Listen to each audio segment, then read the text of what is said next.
Question number next. For a two-dimension flow, the velocity at a point in a fluid may be expressed in Eulerian coordinates by u is equal to x plus y plus के 2t v is equal to है 2y plus k t.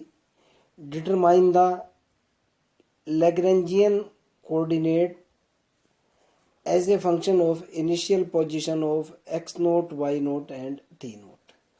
Question ये है बेटा कि अगर आपको जो है टू डायमेंशन फ्लो की जो वेलोसिटी कंपोनेंट है वो ये दिए हुए हैं u is equal to x plus y plus 2t and v is equal to 2y plus t. आपको डिटरमाइन करना है. क्या डिटरमाइन करना है? लैग्रेंजियन कोऑर्डिनेट आपको फाइंड आउट करने हैं, जबकि आपको initial position x not y not and t given है. ओके, चलते हैं क्वेश्चन की तरफ. Given that u is equal to given है x प्लस वाई प्लस के 2t, v is equal to given है 2y plus k t. We know very well u is equal to जो होता है वो होता है dx over dt and v is equal to जो होता है वो होता है dy ओवर dt. मैंने दोनों की वैल्यू डाली. यहाँ वैल्यू डाली मैंने dx ओवर dt, यहाँ वैल्यू डाली मैंने dy over dt. So that my equation is, ये देखो u की वैल्यू डाली dx over dt x plus y plus 2t dy over dt is equal to 2y plus k t. Clear? आगे की तरफ चलता हूँ. यहाँ से मैंने इस इक्वेशन को रिसेट किया, ये मेरे पास निकला बेटा. पहले इसको रिसेट कर रहा हूँ क्योंकि इससे आसान हो जाएगा क्वेश्चन. यहाँ से मैंने जैसे इस इक्वेशन को रिसेट किया, ये निकला d y over D t minus 2y is equal to T.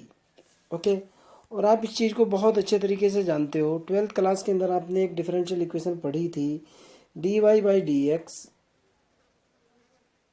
Plus p x Y is equal to Q x.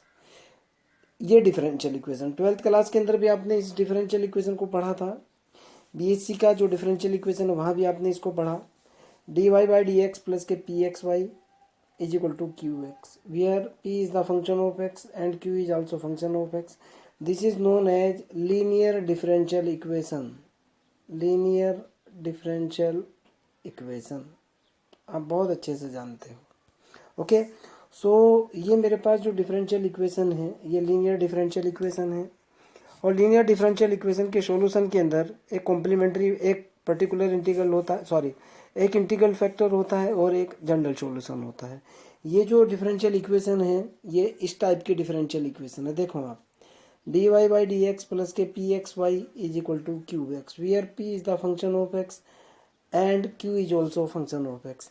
इस तरह के डिफरेंशियल इक्वेशन के अंदर हम लोग इंटीग्रल फैक्टर निकालते हैं, और इंटीग्रल फैक्टर जो होता है बेटा वो होता है, इस तरह की डिफरेंशियल इक्वेशन का इंटीग्रल फैक्टर होता है e की power integration of P D x. और यहाँ जब मैं इस इक्वेशन की कंपेयर डायरेक्ट इस इक्वेशन की कंपेयर डायरेक्ट इस इक्वेशन से करूँगा तो यहाँ p की जो वैल्यू निकल करके आएगी वो होगी minus k 2. So that p is equal to minus k 2. Okay, now by using the concept of integral factor and the formula of integral factor is equal to integration of p dx. Now the integral factor short में लिखा है मैंने if is equal to integration of value of p is equal to minus k 2 है, और integration होगा with respect to t. जैसे यहाँ integration है विद रिस्पेक्ट टू x, यहाँ इंटीग्रेशन है विद रिस्पेक्ट टू x, और यहाँ इंटीग्रेशन होगा with respect to t. Clear? तो p की वैल्यू आपको पता है कि माइनस के 2 आ चुकी है. तो ये हुआ इंटीग्रेशन ऑफ e की power integration of 2 into D T. जब मैं इसको सॉल्व करूँगा यहाँ से मेरे पास इंटीग्रेशन की वैल्यू, इंटीग्रल फैक्टर की वैल्यू निकली e की पावर माइनस के 2t. हम जानते हैं जो ये डिफरेंशियल इक्वेशन है, ये वाली जो डिफरेंशियल इक्वेशन है इसका जो जनरल सॉल्यूशन होता है वो होता है बेटा y गुणा इंटीग्रल फैक्टर बराबर q गुणा इंटीग्रल फैक्टर इंटीग्रेशन के अंदर. ये मैंने इंटीग्रेशन का निशान छोड़ दिया. फिर बता रहा हूँ, जनरल सॉल्यूशन इस डिफरेंशियल इक्वेशन का जनरल सॉल्यूशन होता है y गुणा इंटीग्रल फैक्टर बराबर इंटीग्रेशन ऑफ q गुणा integral factor into d x. Okay, now I am using this formula.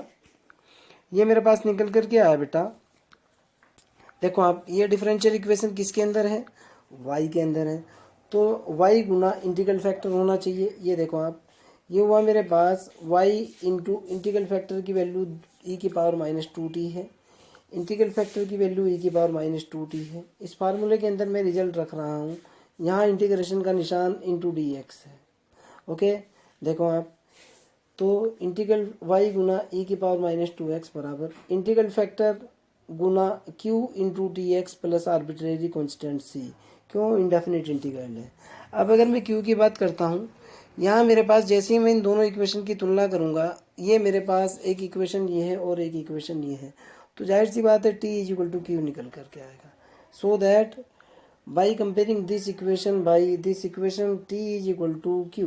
Okay, now putting the value of q in general solution, so that y into integral factor is equal to integration of integral factor into dx, sorry, in integration of dt plus arbitrary constant c.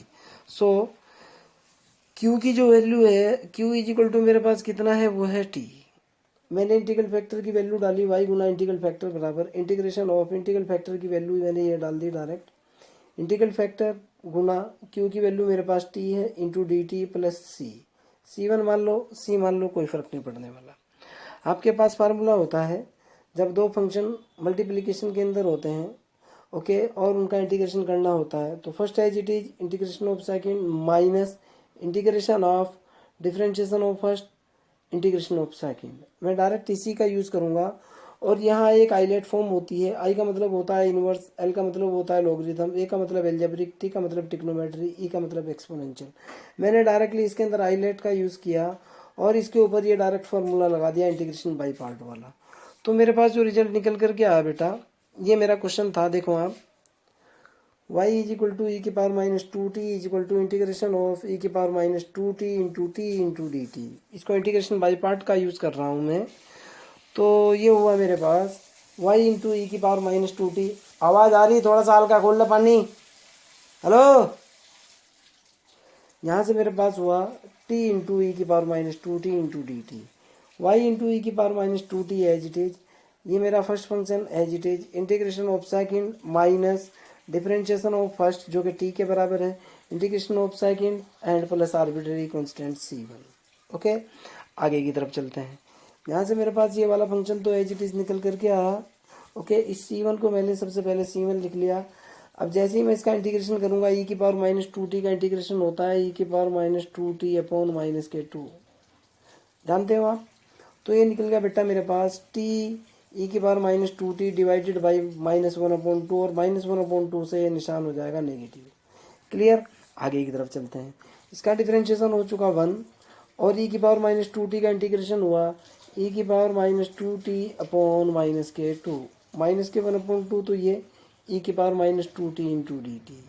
यहाँ से मेरे पास जो निकल करके आया बेटा, y into E की power -2t, c1 as it is, -1/2 t into E की पावर -2t। जब मैं इसको इंटीग्रेट करूँगा तो ये निकल करके आएगा ई की पावर -2t अपॉन -k2, और इस 2 की गुना डायरेक्ट इसके साथ होने से ये हो जाएगा बेटा -1/4 ई की पावर -k2t।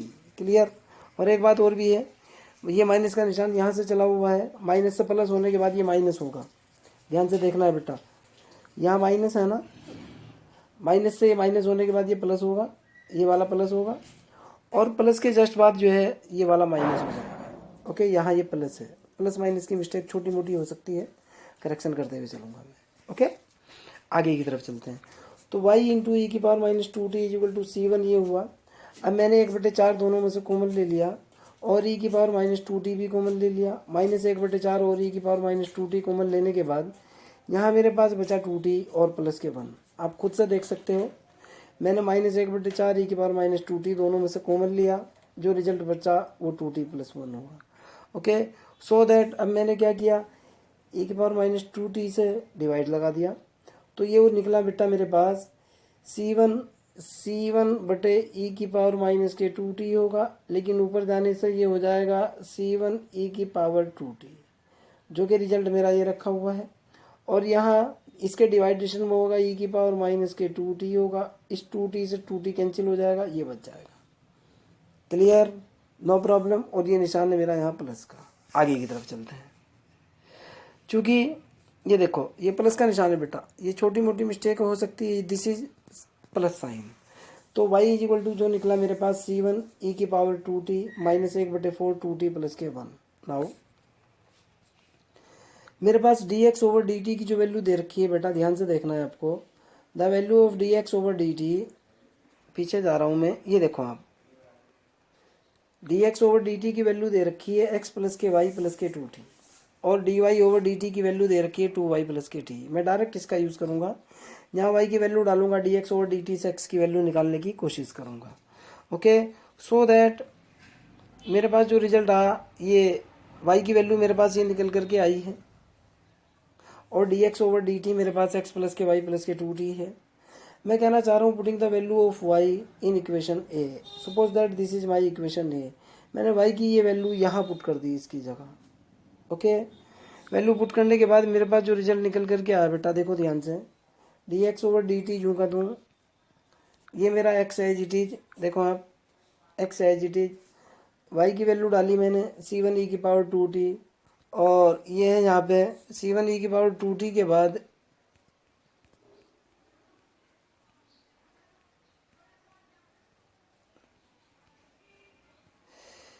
ये कितना है भाई, ये है 2t plus k 1, c1 e की पावर 2t माइनस 1/4 ई की पावर 2t प्लस के 1। और हाँ एक चीज़ और भी, यहाँ प्लस के 2t है, प्लस का 2t है, ये प्लस का 2t है जी, ठीक।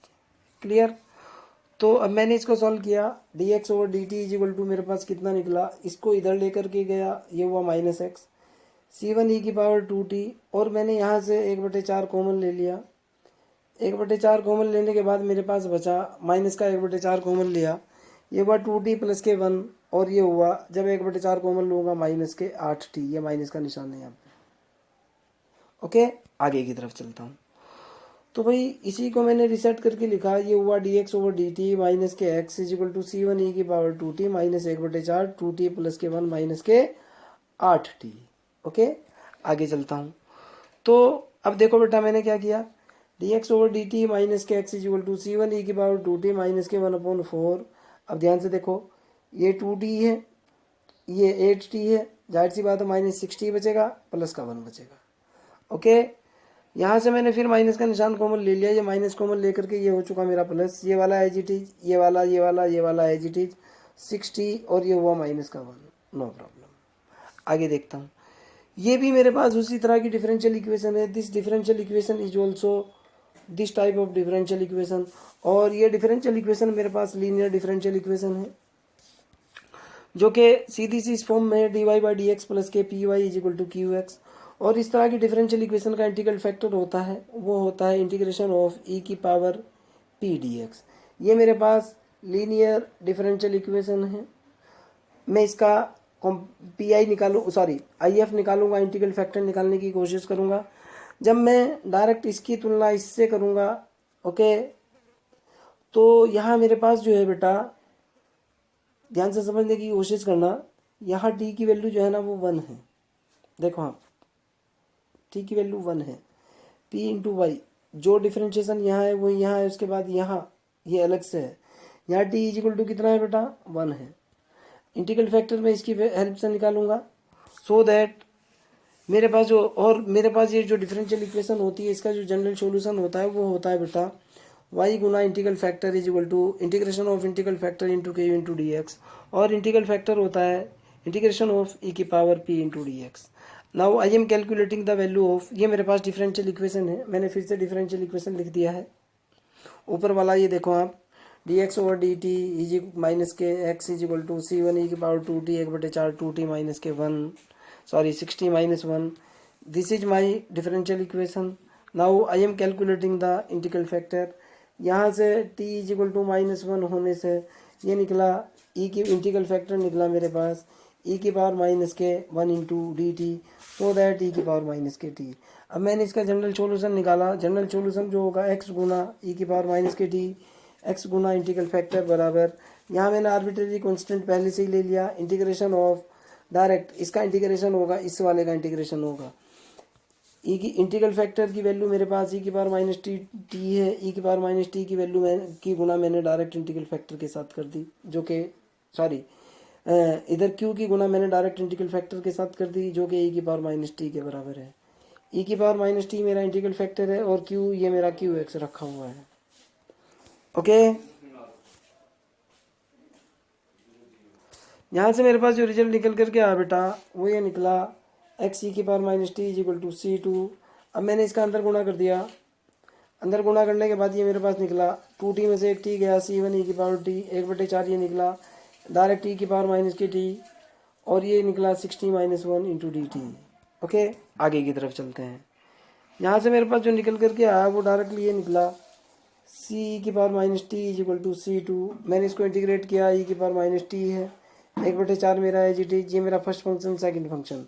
फर्स्ट है G T is integration of second minus differentiation of first integration of second. Okay, यहाँ से मेरे पास जो रिजल्ट निकल करके आया, ये वाला मेरा है जी टी, ये वाला मेरा है जी टी, ये वाला मेरा है जी टी, ये वाला मेरा है जी टी। जब मैं इसको इंटीग्रेट करूँगा ये निकल करके आएगा बेटा, ई की पावर माइनस टी का इंटीग्रेशन ई की पावर माइनस टी, और डिवाइडेड होगा -1। इस -1 से प्लस से ये माइनस हो जाएगा, ये प्लस है, -1 से ये माइनस हो जाएगा। आगे देखता हूँ। और जब मैं जो है ना इसको डिफ्रेंशिएट करूँगा, इसका डिफ्रेंशिएशन 0, इसका डिफ्रेंशिएशन 6 यहाँ से निकलेगा। देखो आप, यहाँ माइनस का निशान लगा हुआ है। और उससे पहले जो है, ध्यान से सुनना है बेटा, ई की पावर माइनस के टी है।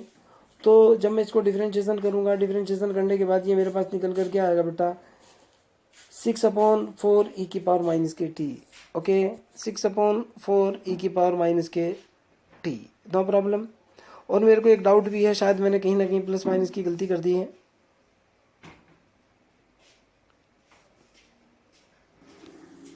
आगे देखता हूँ, अगर ये प्लस माइनस की मिस्टेक होगी तो सही हो जाएगी, इतना लंबा चौड़ा इशू नहीं है।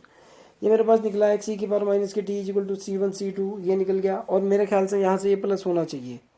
देखो आप ध्यान से देखो, यहाँ से जब मैं इसको इंटीग्रेट करूँगा तो ये सीधा सीधा आ जाएगा, ई की ये माइनस आ जाएगा, माइनस से जो है इससे ये माइनस आया। जब मैं इसको इंटीग्रेट करूँगा यहाँ से, और ये मेरा माइनस है, और माइनस से ये प्लस आना चाहिए, दिस इज प्लस। ओके, आगे चलते हैं। कोई बात नहीं, करेक्शन होगी तो करेक्शन हो जाएगा, इतना लंबा चौड़ा इशू नहीं है। एक्स ई की power minus k t is equal to C2 है जी टी जी की power minus k T.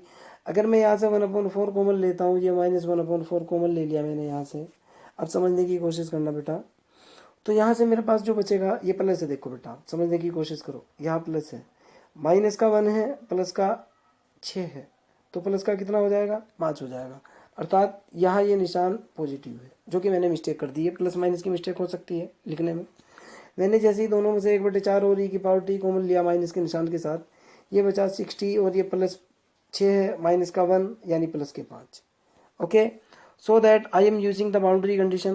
Question के अंदर दिया हुआ है कि use the initial condition x is equal to x0, y is equal to y0 and change in Lagrangian form. Okay, x0 and y0 and t. I am using the initial condition, so that by using the initial condition, this is my solution, equation number F. By using initial condition x is equal to x0, y is equal to y0, t is equal to 0. Initially t is equal to हमेशा 0 होता है। जब मैंने इसके अंदर value put की, ध्यान से सुनना बेटा, मेरे पास जो पहले वाला y वाला जो इक्वेशन था मैंने यहाँ लिखा हुआ है, और मैं आपको बता भी दूँ ये कहाँ से है। जो मैंने पहले सॉल्यूशन निकाला था, ये वाला सॉल्यूशन, ये देखो आप, C1 e की power 2t minus 1/4 2t plus k 1, C1 e की पावर माइनस के 2t। ये देखो आप, मेरा सॉल्यूशन था C1 e की power 2t 1/4 2t plus k 1। मैंने इस इक्वेशन के अंदर y is equal to y0, t is equal to 0 रख दिया। तो जाहिर सी बात है, y is equal to y0, t is equal to 0 रखने पर ये हुआ 1, C1 होएगा, t इज इक्वल टू 0 रखने पर -1/4। क्लियर। और यहाँ से मैंने C1 की वैल्यू निकाली, C1 is equal to y0 plus 1/4, no problem. अब मैं x की बात कर लेता हूँ। मेरे पास अगेन है, देखो आप, एक्स ई की power minus k T, second solution मेरे पास ये निकल करके आया है। एक्स ई की पावर माइनस टी के अंदर मैं वैल्यू डालूंगा, रिजल्ट निकालूंगा। ये मेरा वो इक्वेशन है, एक्स ई की power minus k t is equal to C1 e की पावर टी 1/4 ई की power minus T 6t plus k 5। मैंने इसके अंदर x is equal to x0 y is equal to 0 put करा। 0 पुट करती देखो बेटा, ये तो जाहिर सी बात है 0 हो चुका, सॉरी 1 हो चुका। ये तो आया इधर x बराबर x0 इजिकल टू C2 मेरा है जी टी ई की पावर 0 की वैल्यू मेरे पास सदैव 1 होती है, ये 1 हो चुका। ओके, C1 प्लस C2 ई की पावर 0 की वैल्यू ये 1 हो चुका, ये 0 हो चुका, और ये माइनस के 5/4 निकल करके आया। ओके, जाहिर सी बात है एक्स नोट की वैल्यू ये आ चुकी, और एक्स नोट की वैल्यू ये आ चुकी, और वाई C1 की वैल्यू मैं पहले ही कैलकुलेट कर चुका था, y0 प्लस 1/4। ये मेरे पास C की वैल्यू है y0 प्लस के 1/4। ओके, यहाँ से मैंने C2 की वैल्यू निकाली इस इक्वेशन से। C2 is equal to x not minus k C1 plus के 1/5/4। ये मेरे पास C2 हो चुका। ओके, और ये मेरे पास C1 हो चुका। इस C1 की वैल्यू मैंने डायरेक्टली यहाँ डाल दी। इसके अंदर देखो आप ध्यान से, ये जो C2 है, C1 की वैल्यू पुट करी मैंने यहाँ, तो मेरे पास जो निकल करके आया C2 is equal to x not y not minus 1/4 plus 4/5। C2 की वैल्यू डायरेक्टली मेरे पास ये आ चुकी है, आप खुद भी देख सकते हो यार। यानी अब देखो बेटा, C1 की वैल्यू भी आ चुकी थी, C1 की वैल्यू मेरे पास ये आ चुकी वाई नोट में, C2 की वैल्यू x नोट वाई नोट में मेरे पास ये आ चुकी। अब मैं C1 और C2 की वैल्यू पुट करूंगा और रिजल्ट निकाल दूंगा। So that by putting the value of C1 and C2 in equation E and F। देखो आप, जैसी ये सोचने वाली बात नहीं है बेटा, अब तो आप खुद भी कर सकते हो। जो लास्ट का इक्वेशन आपके पास निकला हुआ है उसके अंदर आप जो है C1 और C2 की वैल्यू पुट करोगे, x और y की वैल्यू आपके पास x का रिजल्ट ये आ जाएगा और y का रिजल्ट ये आ जाएगा, और यही आपका सॉल्यूशन होगा। सवाल पैदा होता है कि कहाँ वैल्यू पुट की, मैं सीधा बोल रहा हूँ, we putting the value of C1 and C2 in equation E and F। अर्थात मैंने वैल्यू जो पुट की है E और F इक्वेशन, देखो बेटा ये इक्वेशन F है मेरे पास, आपको भी पता है मेरे को x निकालना है, यहाँ पुट की, और इससे पहले वाला जो सॉल्यूशन था E वो ये था, ये देखो आप, इससे पहले वाला सॉल्यूशन ये इक्वेशन, इन दोनों के अंदर मैंने C1 C2 की वैल्यू पुट की, C1 ही है यहाँ, तो C1 और C2 की वैल्यू पुट करने के बाद मेरे पास जो रिजल्ट निकल करके आया बेटा, after putting the value of C1 and C2 this is my final coordinate, और this is the relation between the, ये देखो final coordinate initial coordinate, final coordinate initial coordinate, this is known as Lagrangian equation और Lagrangian form. आपका कोई doubt हो, कोई problem हो, you can directly ask me. Okay, bye.